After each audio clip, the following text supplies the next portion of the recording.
Hey kids, welcome back to the channel. I'm Zach, not Kyle, or Zach for short, and today we are continuing part 2 of the 3-part series on why I think the Sentinel event is straight up fighting and flopping. Welcome back kids. Yes, I changed my keyframes up because, fun fact, I'm not platinum blonde. Actually, IRL, I'm more strawberry auburn, and yeah, so we decided to change up the look a little bit. Also, I think pink and yellow is way better combo than blue and pink. Sorry for everyone who liked it. Anyways, this part of the series is tackling the characters and weird timing and pacing of the ruination, because similarly to my dentist appointments, we waited 6 entire months for this event, only for it to flop on its face with how badly it's paced. So let's go into it. Before I start though, I'm on other platforms like Twitch, Instagram, and Discord and Twitter, so follow me over there for some hot and steamy content. And here's a fun fact, over 70% of the people that watch my channel are not subscribed to me, so just go ahead and do it already. And with that, let's describe the trials, tribulations, and shenanigans of the Sentinel event again. Okay, to knock out the heavy hitter first of the characters, we'll start with Viego. Viego has the most frustrating character traits to ever exist from a character in this game. He's literally just an incel with a green paint job. I also despise his character design because rather than leaving remnants of what Isolde could have seen as an attractive and upholding king that is shrouded in his own judgment and worldview, they made him pure smexiness and literally nothing else. It bothers me that he isn't more visibly ruined if he is the one who started the ruination. It's just weird character design, direction, and personality that's genuinely hard to play as, watch, and listen to. Moving on to my favorite seamstress, I have a video on why Gwen is actually pretty solid as a character, but her skin on release was complete trash, and I think she was supposed to be released in July with Akshan, not in April. But as we all know, if you read the Riot news, Vex's kit was unplayable for a while, so they threw Gwen out instead. I love her concept and her links to Isolde, and I think she is a blessing in this campaign. Everyone else is pretty insufferable in the story, and Gwen really just feels like she's happy to be there, and I love it. Akshan is the first and last character released as part of the actual Sentinels of Light event. I like that he saw flaws in their ways and left the group because I would not like to be around these assholes either, so good on him. I think his rogue approach is good if they didn't write Sentinel Graves in a similar way, since it renders Graves and his motivations less useful than Akshan because of his history with the group. I think why he broke off from the Sentinels sets up a good plot and makes him more independent, which is cool, but I do wish he had some form of camaraderie to fall back on. Also, you can't tell me that Akshan isn't hot. Is this a strategic marketing ploy to appeal to the market of people who enjoy sexy anime-style characters, or is it a genuinely good character direction showcasing how Akshan maintains himself in a flashier way than that of the Sentinels, causing external conflict that could clash with each other's beliefs in a well-made use of symbolism through design? I hate that it was probably the first one, but I will imagine that it was the second. Vex is easily a force to be reckoned with if you are looking for absolutely horrid releases. She was supposed to be released a while ago. In fact, she actually was supposed to be a completely different champion than the artillery mage they are now building her up as. There's also rumors that she was Yumi's master, who originally was named Nora, so I don't know what's happening anymore. Please help me, I'm slowly deteriorating as I speak. But they fucked her up really badly, which is why she is pushed back to September now. They have been teasing her since Gwen's release, and she isn't dropping till 5 months later.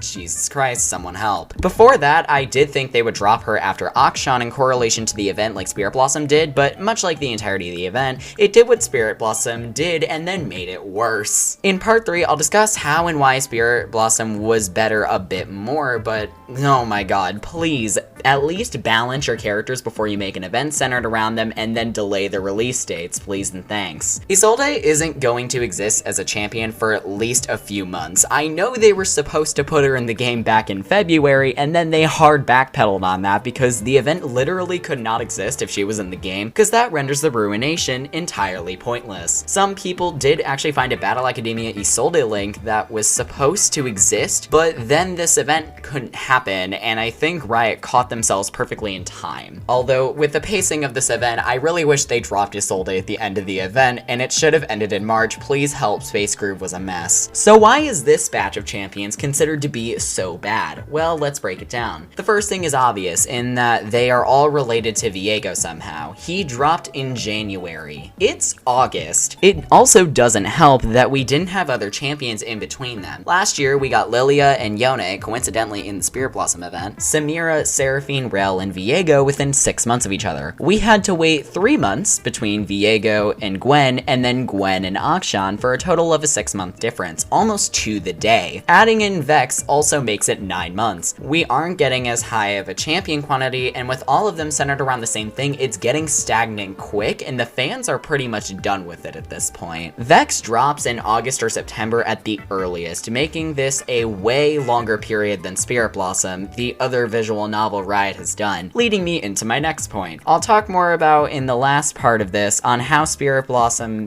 being a template made it easy for Sentinels of Light to prosper and how it did things right that SOL did wrong somehow. But safe to say that Spirit Blossom was nowhere near this teased, hyped, and lengthened with boring shit as the SOL event was. This gap is making fans tired of how long the Ruination's dragging on. We understand that Viego is important, but it makes zero sense to make an event centered around him and the new characters over half a year after release. It also doesn't help that they have a Ruined King game coming out, and they, for some reason, didn't take all of this lore and put it there. It honestly would have been so much better if they made a Spirit Blossom 2 and then took all of this and put it into the game that they're supposed to make, you know, about the character that this event is about. I don't know, could be an idea. The skin gap was weird as hell, and Karma, Shyvana, and Draven releasing in January felt really odd on release. The short for Ruination was around that time as well to kick off the season, but then Rel was all of the emotes and stuff for Split 1 of Season 11 when Ruination was what kicked it off. So what are we doing here? Overall, the pacing is slowly turning the fans on the event, but in part 3 it gets worse because I'll be breaking down how the event was terribly written, the event it tried to be like Spirit Blossom, and why Riot needs to drop the Ruination now before the fans resent it entirely by the time Soul Day is released in 2024. In conclusion, I really hate this event. Stay tuned for part 3, and please wake me up from this bad dream of this event. Vex's shadow is my sleep paralysis demon, and I don't like it here. Mom, come pick me up, I'm scared. And with that, that's gonna be it for this video. So go ahead and like, comment, and subscribe to become not Kyle. If your name is Kyle, that is illegal here, as you can tell from the name of my channel. You do have to get a new birth certificate. I don't make the rules, I just follow them. And with that, I will see you guys later. Bye, sis. Why the hell am I gonna waste my time and give a press release about whether or not I have a penis?